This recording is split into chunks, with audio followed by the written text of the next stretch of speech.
नमस्कार। आज हम सब लोग मिलकर के 10वीं क्लास का जो सुभाषितानी पाठ है इसके प्रश्नोत्तर देखेंगे। इस पाठ को मैं पहले ही पढ़ा चुका हूं। यदि आप पाठ को देखना चाहते हैं तो डिस्क्रिप्शन में जाएं और वहां देख सकते हैं। यह पाठ इतना महत्वपूर्ण है कि इस पाठ में से पूरी क्लास में आपके 3% बन सकते हैं। लगभग 15 नंबर का इस पाठ में से आता है। 15 नंबर मतलब 2.5 से लेकर 3% तक का फर्क पड़ेगा। इसलिए इस पाठ को ध्यान से सुने और इसके क्वेश्चन आंसर भी लिखें। 2 प्रश्न के बाद व्याकरण संबंधी प्रश्न रहेंगे, उनको भी हम बहुत अच्छे से समझेंगे। तो बड़ी गंभीरता के साथ सुने, समझें और सुनने के साथ ही याद करने की कोशिश करें। पहले एक बार सुन लें फिर लिखना। आइए देखते हैं पहला प्रश्न क्या है।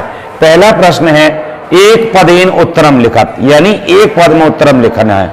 प्रश्न को पढ़ना ठीक से आना चाहिए, उत्तर अपने आप बन जाएगा।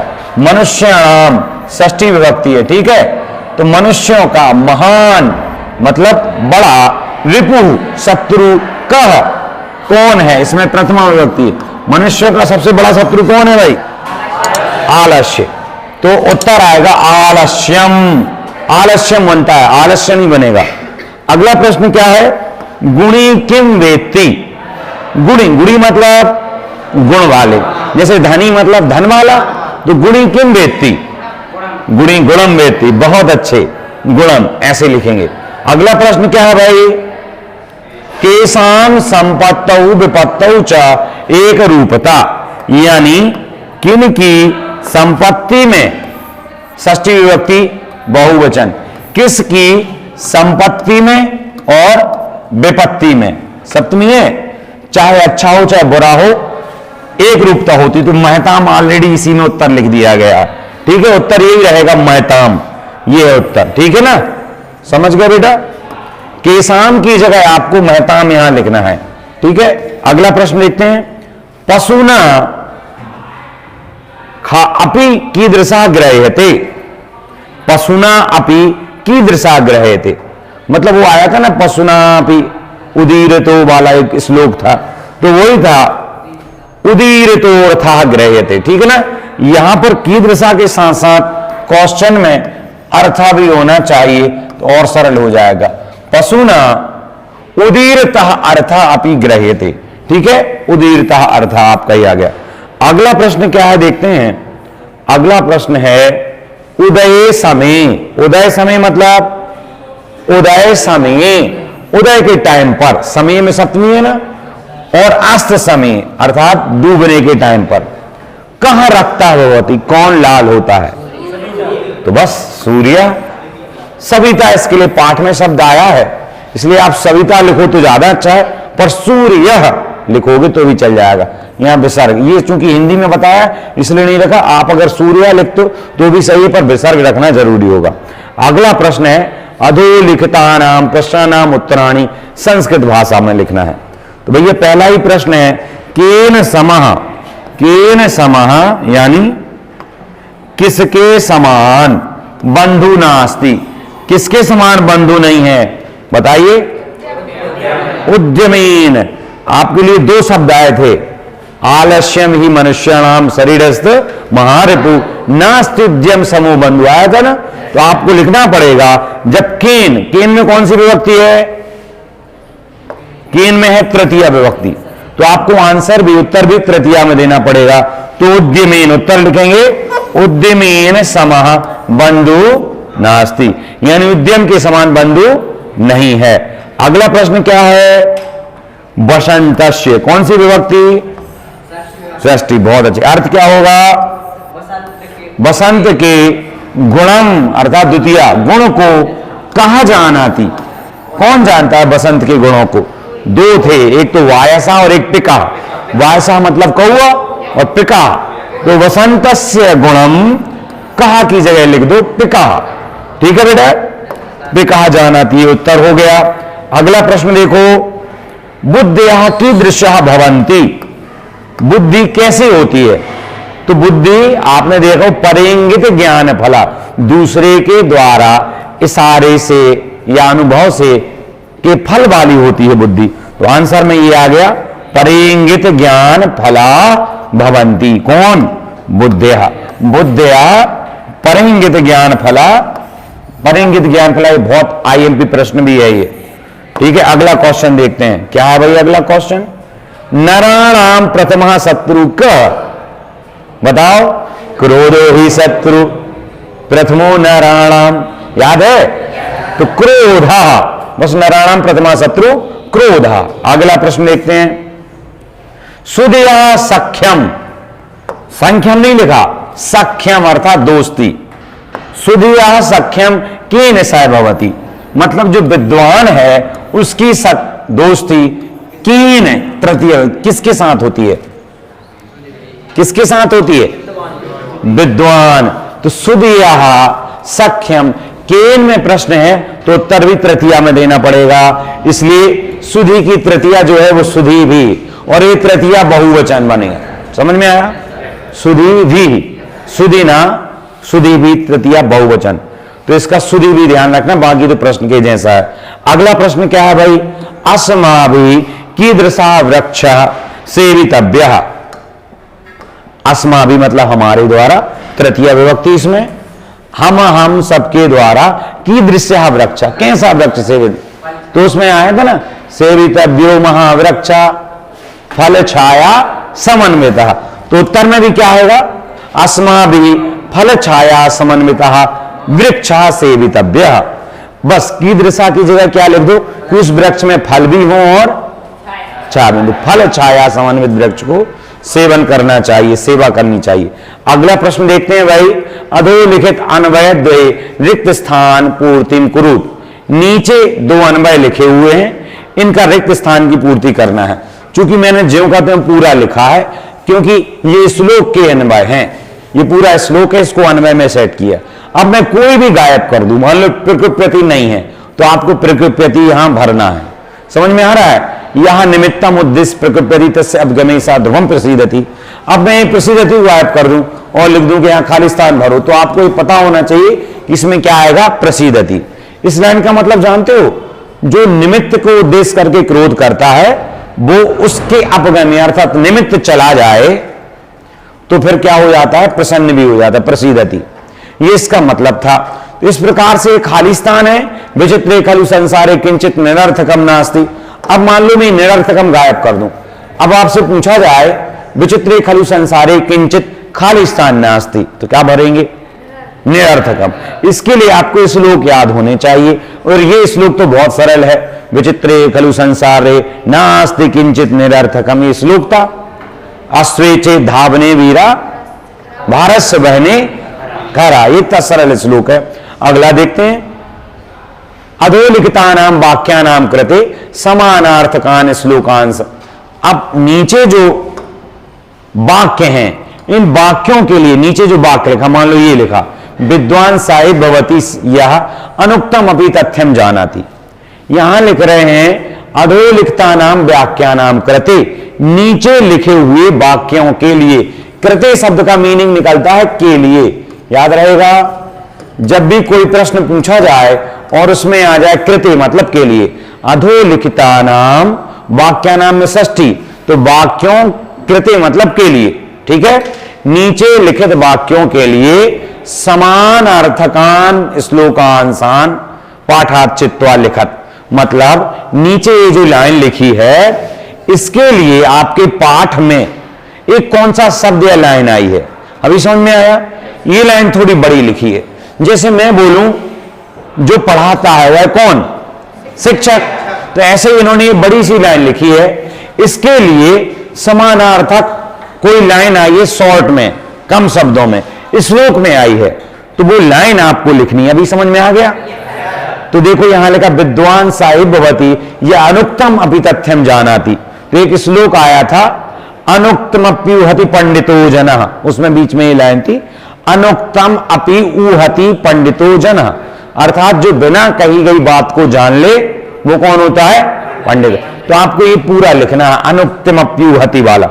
इसके बाद अगला है मनुष्य सम स्वभावई जनई सह मित्रताम करोति, मतलब मनुष्य जो है वो सम स्वभावई जनई अर्थात समान स्वभाव वाले, जैसे आपकी दोस्ती बुजुर्गों से तो नहीं होगी ना, बराबरी की उम्र वालों से होगी।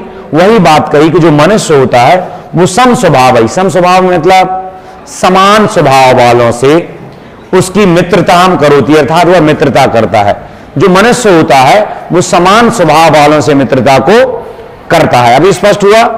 अर्थ देखते हैं। समान स्वभाव से क्या मतलब है? समान शील व्यसनेषु सख्यम, अर्थात जिसका समान क्या हो? शील। जैसे मेरा जो आचरण वही मेरे दोस्तों का रहता है तो उसमें दोस्ती होती। आया था ना, गुणी मृगा मृगई संगम अनुब्रजंती, याद आ गया? मतलब मृग मृग के साथ जाता है, मूर्खा मूर्खई, सुधिया सुधीबी, आया था ना? वैसे ही कहा कि मनुष्य समान स्वभाव वालों के साथ मित्रता करता है। तो अंत में लाइन थी समान शील व्यसनेषु सख्यम, याद आ गया? वो श्लोक सरल भी है, याद कर सकते हो आप उसे। अगला क्या लाइन है?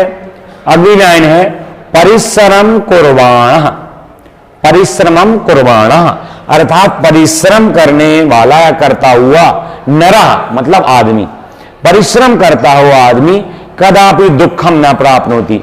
जो मेहनत करता है व्यक्ति वह कभी भी दुख को प्राप्त नहीं। तो पहला श्लोक था आलस्यम ही मनुष्याणाम शरीरस्थ महारपु नास्त्युद्यम समो बंधु कृत्वा यम नाम नाधन अवसीदति, मतलब दुखी नहीं होता। फिर यही है नास्त्युद्यम समो बंधु कृत्वा यम नाम। तो ये आपको श्लोक भी याद हो जाए और ये प्रश्न में भी आ गया, समझ में आ गया। अगला महानता जनः सर्वदैव समप्रकृत्या भवन्ति, जो महान लोग होते हैं वो हमेशा सर्वदा एव, सर्वदैव सर्वदा एव समप्रकृत्या, अर्थात प्रकृत्या मतलब स्वभाव, तो समान स्वभाव वाले होते हैं। नुकसान हो जाए तो भी दुखी नहीं और बहुत अधिक फायदा हो जाए तो बहुत अधिक रावण जैसे प्रसन्न भी नहीं। तो बोले संपत्तौ च विपत्तौ च महता में रूपता, ये पढ़ा था, ये श्लोक आ गया। कितने प्यारे प्यारे श्लोक हैं। इस प्रकार से हमने ये देखा कि जो वाक्य थे उनके लिए समान अर्थकान श्लोकांशान, जो नीचे वाक्य लिखे हैं इनसे संबंधित श्लोक में जो समान अर्थ वाली लाइन आई है वो लिखना थी। क्वेश्चन समझ गए थे ना ये? अगला क्वेश्चन देखते हैं, क्या है भाई? यथा निर्देशम परिवर्तनम विधा वाक्यानि रचयत। यहां कह रहे हैं जैसे इंग्लिश में क्वेश्चन होते हैं, एक लाइन लिख दी, पुस्तक में लिखा नेगेटिव में बदलिए, एक्टिव पैसिव में बदलिए, आता है? वैसे ये है, ये कह रहे हैं जैसा आपको निर्देश दिया गया है वैसा परिवर्तन विधा मतलब करके वाक्यानि रचयत, वाक्य बनाओ। जैसे वाक्य लिखा है गुणी गुणम जानाति, गुणी, इसका मतलब क्या है? गुणी व्यक्ति गुण को जानता है। अब ये कहने से बहुवचन में बदलो, मतलब गुणी एक नहीं है, अब मतलब गुण वाले बहुत सारे हो गए। तो गुण वाले व्यक्ति लोग गुणों को जानते हैं, तो कह रहे बहुवचन में बदलो। तो गुणी का बहुवचन है गुणिनः, ठीक है। और अब जब कर्ता बहुवचन में है तो क्रिया भी आएगी कि नहीं? रामः पठति, राम सीता लक्ष्मण पठन्ति, ऐसे ही गुणी जानाति परंतु गुणिनः जानन्ति। समझ में आ गया? अब जब जानने वाले बहुत सारे हैं तो गुण भी बहुत सारे होंगे, इसलिए इसमें भी द्वितीय एक वचन था तो इसमें द्वितीय बहुवचन हो गया। समझ रहे हो? तो गुणिनः गुणान जानन्ति, या फिर गुणी गुणम गुणान जानाति, ये बनाओगे तो ये गलत हो जाएगा। क्यों गलत हो जाएगा भाई बताओ? क्योंकि ये कह रहे हैं बहुवचन बनाओ और आपने यहां एक वचन, यहां भी क्रिया भी एक वचन के लिए, इसलिए गलत, ये ही सही है। अगला वाक्य क्या है? उदीरतम अर्थ, यहां अर्थ गृहणाति, यहां पर पशु शब्द नहीं है, आप ये लिखा है पशु, उदीरतम अर्थ गृहणाति, इसे बोले कर्मवाच्य में बदलो। कर्मवाच्य जानते हो आप क्या होता है? कर्मवाच्य बताओ भाई। तीन प्रकार के वाच्य होते हैं संस्कृत में, भाववाच्य, कर्मवाच्य और कर्तृवाच्य।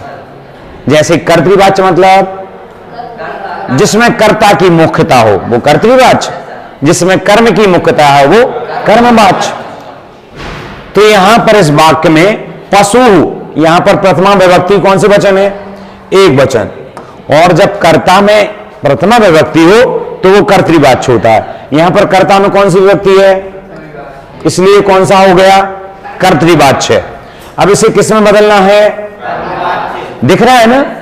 तो पशु जो है उदीरितम अर्था जानाति, इसको बदलिए। तो पशु के लिए कर्मवाच्य बदलना है इस वाक्य को, तो पशु कर्ता को आपको तृतीया में लाना पड़ेगा। तो पशु की जगह क्या हो गया, पशुना। अब ये कह रहे हैं उदीरितम अर्थम, यहां पर अर्थम रहेगा, अर्था नहीं। पशुना, पशु उदीरितम अर्थम ग्रहणाति। तो अब जब हम कर्मवाच्य बनाते हैं ना बेटा, तो कर्ता में होती है प्रथमा विभक्ति, ठीक है, और जो कर्म होता है उसमें होती द्वितीया। जैसे एक वाक्य और बोलूं, मैं जल पीता हूं, इसके लिए संस्कृत में कैसा बनाओगे, अहम जलम पिबामि, ठीक है ना, पिबामि। तो अहम का तृतीया होगी मया, ठीक है ना। अब जलम इसमें द्वितीया विभक्ति है, ठीक है, और जलम की प्रथमा भी जलम ही है, ये दोनों में समान है, इसलिए जलम आएगा। परंतु जैसे मैं बोलूं, एक और वाक्य बोलता हूं जिससे आपको और स्पष्ट दिखा जाएगा, रामः विद्यालयम गच्छति। इसमें बताओ कर्ता क्या है, कौन सी विभक्ति है, प्रथमा। इसका मतलब ये कौन सा वाच्य है, क्योंकि कर्तृवाच्य है। जब कर्ता में प्रथमा विभक्ति हो, कर्ता कैसे पहचानोगे, बोले क्रिया को जो करे हुआ क्या होता है, कर्ता। और यदि उसमें प्रथमा विभक्ति है तो वो कौन सा वाच्य है, कर्तृवाच्य। और यदि उसमें प्रथमा नहीं है, तृतीया है, तो समझ जाइए कर्म। कर्मवाच्य की पहचान की विशेष पहचान हो कैसे, तो कर्मवाच्य में कर्तृवाच्य और कर्मवाच्य दोनों के मतलब भाव में कोई अंतर नहीं होता। जो लाइन आप कर्तृवाच्य में लिखोगे, लाइन बदल भले ही जाएगी, कर्मवाच्य में हो जाएगी, पर भाव वही रहेगा। जैसे मैं चाय पीता हूं, मेरे द्वारा चाय पी जाती है, मतलब सेम है, पर थोड़ा लिखने का तरीका बदल गया। कर्तृवाच्य में कर्ता की मुख्यता है, कर्मवाच्य में कर्म की मुख्यता है। जब इस वाक्य में कर्ता की मुख्यता है, इसलिए कर्ता में कौन सी, प्रथमा, और इसमें कर्म है ये विद्यालय, इसमें कौन सी, सेकंड नंबर पे आ गया। पर जब इसी का कर्मवाच्य बनाएंगे तो इस कर्ता में तो हो जाएगी तृतीया, कौन सी हो जाएगी, रामेन हो गया। और जो कर्म है, क्योंकि कर्मवाच्य बना रहे हैं, तो कर्म में कौन सी हो जाएगी, प्रथमा हो जाएगी। तो विद्यालय का बन जाएगा विद्यालया, समझ गए। तो रामेन विद्यालय गच्छति की जगह गम्यते हो जाएगा। क्रिया में भी थोड़ा सा बदलाव आता है, तो क्या हो जाएगा, गम्यते, ठीक है। अब ये कह रहे हैं ऐसे इसको बनाओ कर्मवाच्य में, तो पशु उदीरतम अर्थम गृह्णाति। तो पशुना उदीरता अर्थ ग्रह्यते, गृह्णाति की जगह क्या आ गया, समझ में आया। पढ़ती होता तो पठ्यते, लिखती होता तो लिख्यते, हंसती होता तो हंस्यते। अच्छा, सभी का नहीं बनता है कर्मवाच्य। आगे का देखते हैं क्या कह रहे हैं। आगे मृगा मृगई सह अनुव्रजंती, क्या लिखा है, मृगा। बताओ कितने वचन में है मृगा, मृगा नहीं है, मृगा मतलब प्रथमा विभक्ति बहुवचन, और इसमें भी तृतीया विभक्ति बहुवचन। मृग मृगों के साथ जाता है, ठीक है। इसको कह रहे हैं किसमें बदलो, अब बना बदलो इसको, तो मृगा का एक वचन, ठीक है ना, एक वचन बोलना है, तो मृगा हो गया। अब मृगई तृतीया बहुवचन है, तो इसको तृतीया एक वचन करो, तो क्या हो जाएगा, मृगेण। तृतीया बहुवचन में था तो अपन को तो वचन बस बदलना है, तो एक वचन कर दिया, मृगा मृगेण सह अनुव्रजंती लिखा है, यहां पे लिखा है, क्योंकि कर्ता कितने में, बहुवचन में। अब चूंकि कर्ता किसमें आ गया, एक वचन, इसलिए क्रिया भी किसमें आ गई, अभी समझ में आया। तो मृगा मृगई सह अनुव्रजंती, अनुव्रजती हो गया, व्रजंती नहीं, गड़बड़ हो जाए। अगला वाक्य क्या है भाई, अगला वाक्य छायाम निवारयति।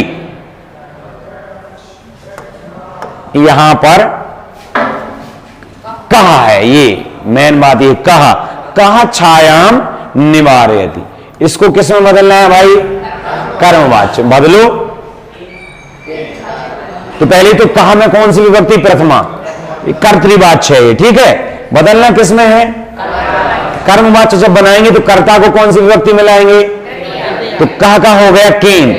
और जो कर्मवाच्य बनाते हैं तो कर्म में कौन सी हो जाएगी, कर्मवाच्य जब हम बनाएंगे तो उसमें कर्म की मुख्यता होगी, बहुत अच्छे, प्रथमा हो जाएगी। तो यहां पे छाया में भी कौन सी है, द्वितीया, रामम, छायाम रमाम, समझ गए, अभी द्वितीया है।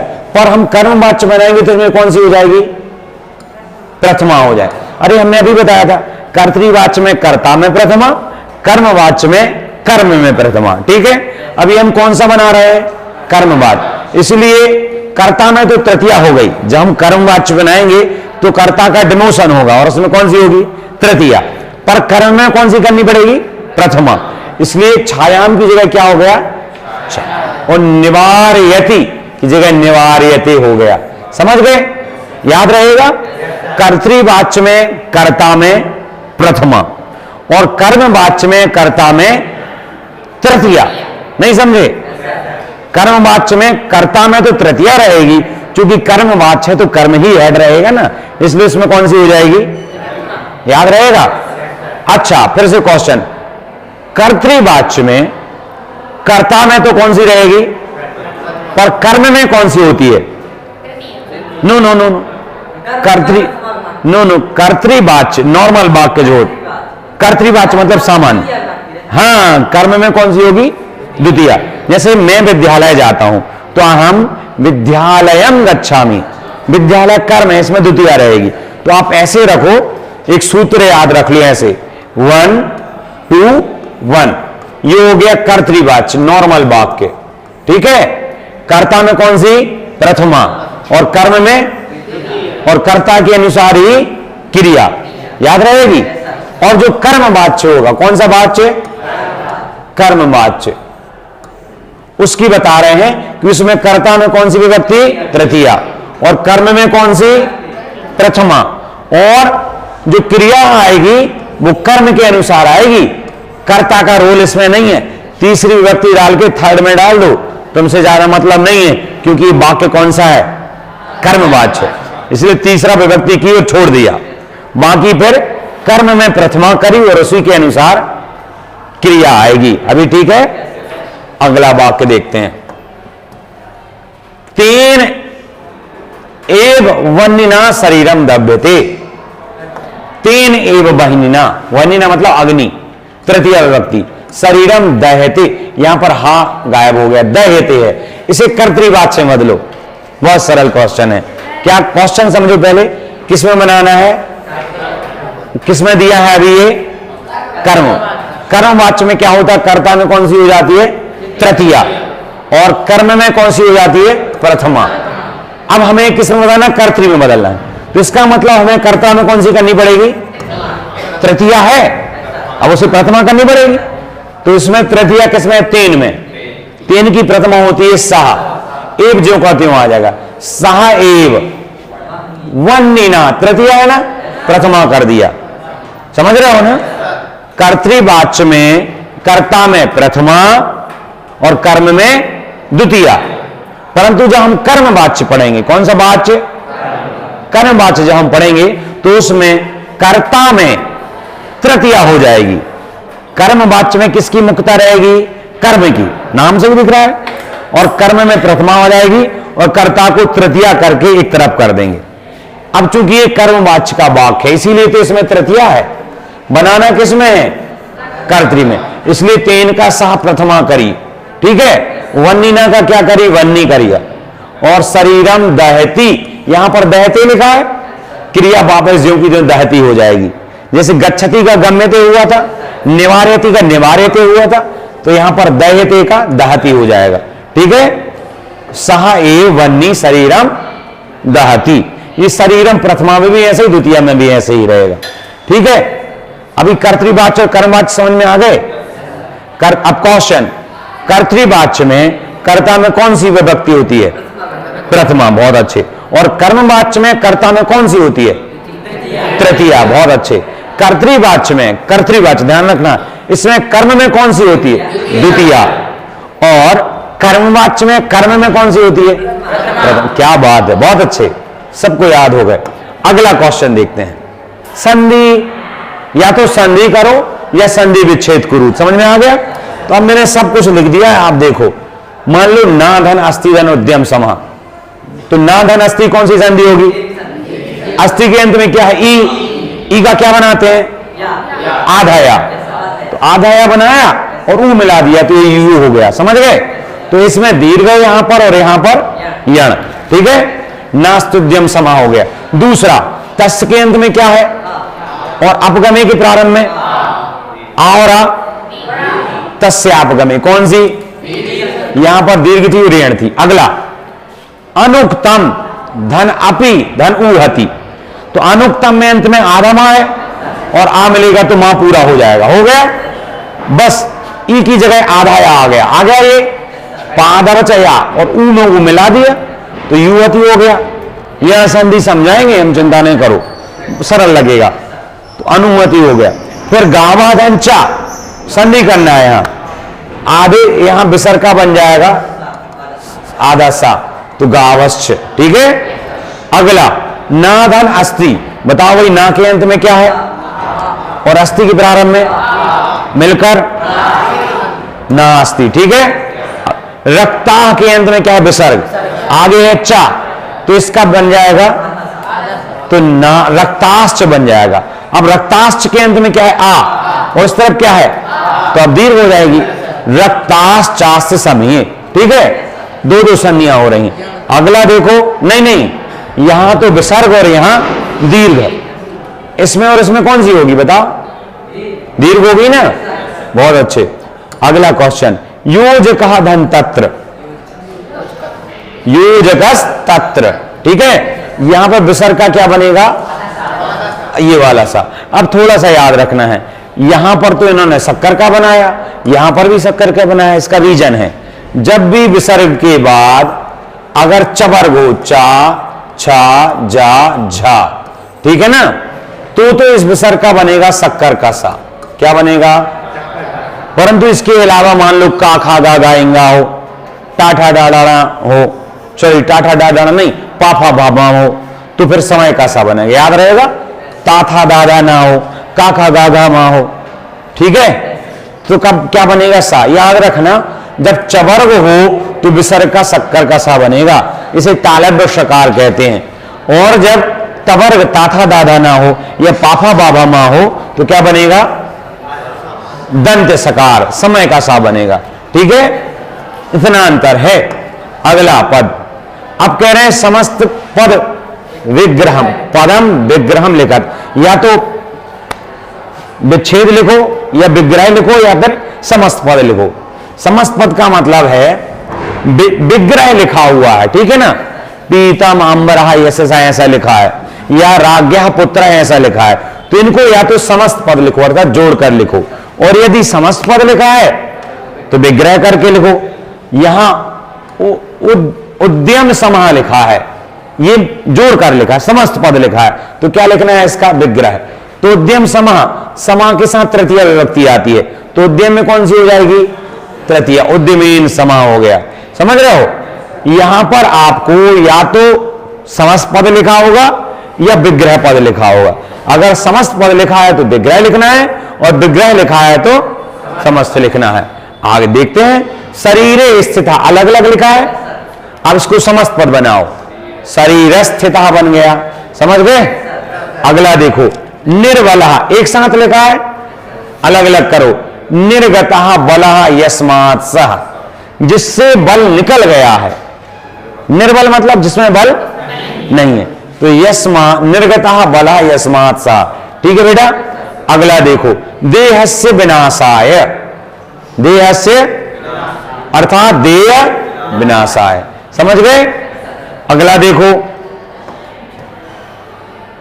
महावृक्षः, टोटल योग करके लिखा है, विच्छेद होगा, महान चासो वृक्षः, समास है, कर्मधारा है समास, ठीक है ना?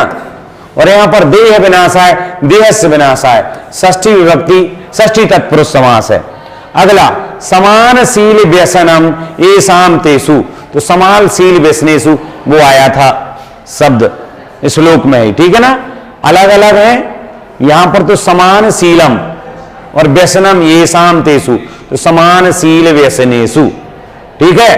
अगला देखो, अयोग्य, विच्छेद करो, नायोग्य, ठीक है। अगला क्वेश्चन देखते हैं क्या आया था। अधोलिखितानाम पदानाम विलोम पदानी पाठात चित्वा लिखत, नीचे लिखे हुए शब्दों के विलोम पद को, तो प्रसीदति मतलब क्या है बताओ। हाँ, प्रसन्न होना, तो इसका विलोम पद लिखना है, तो क्या होगा, प्रकुप्यति। वो आया था पहले ही श्लोक था, निमित्त उद्देश्य ही या प्रकुप्यति, तो प्रसीदति मतलब प्रसन्न होता है, इसका उल्टा क्या बनेगा, प्रकुप्यति, ठीक है, प्रकुप्यति बनेगा। दूसरा क्या है, मूर्खा, तो मूर्खा का उल्टा क्या होगा, पुस्तक में आया है पंडितः, बलि निर्बलः, सुलभः, सुलभः मतलब अच्छे से सामान्यतः जल्दी प्राप्त हो जाए, तो बस इसके आगे दुर प्रत्यय उपसर्ग लगा दो, दुर्लभ। अगला संपत्तौ, ये तो लिखे हैं विपत्तौ, ठीक है। अस्तमये उदये सार्थकम निरर्थकम, ठीक है। फिर आया, हो गए ये विलोम शब्द लिखने थे भाई। ये अगर पाठ को आप ठीक से पढ़ लो, आप क्या कहा, पाठ को ठीक से पढ़ लो तो आपको बहुत सरलता जाएगी, बिल्कुल भी कठिन नहीं है ये।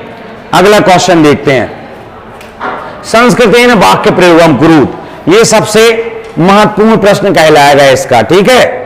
क्या कह रहे हैं इसमें, संस्कृत में आपको वाक्य प्रयोग करने हैं भाई, करो तो। वायसा का मतलब होता कौआ, प्रयोग करो। वायसः कोलाहलम करोति, या आप कुछ और बना दो, वायसः भोजनम करोति, वायसः अन्नम अन्वेषयति, अन्न ढूंढता है, समझ रहे हो। निमित्तम, निमित्तम मतलब कारण या हेतु, छात्र पठन निमित्तम आगच्छति, छात्र पढ़ने के निमित्त से आते हैं। सूर्य, अब पूर्व दिशायाम उदेति मतलब पूर्व दिशा में उगता है, आप पश्चिम दिशायाम अस्तम भवति, ठीक है। या फिर और सूर्य प्रकाशम प्रयच्छति, ठीक है ना। आगे पिकः, पिकः मतलब कोयल, कोयल मधुरम गीतम गायति, समझ में आया, तो पिकः मधुरम गीतम गायति, या पिकः बसंतस्य गुणम जानाति। अगला वन्नी, वन्नी मतलब अग्नि, अग्नि काष्ठम दहति मतलब अग्नि लकड़ी को जलाती है, ये अग्नि ऊष्णी भवति, ऊष्णी भवति, ऊष्णी भवति मतलब अग्नि कैसी होती है, गर्म होती है, समझ रहे हो ना। ऊष्णी भवति आएगा, ऊष्णा नहीं ऊष्णी, ऐसे करके आप वाक्य का प्रयोग कर सकते हो। ये तो आज हमने पढ़ा, आशा है आपको समझ में आ गया होगा।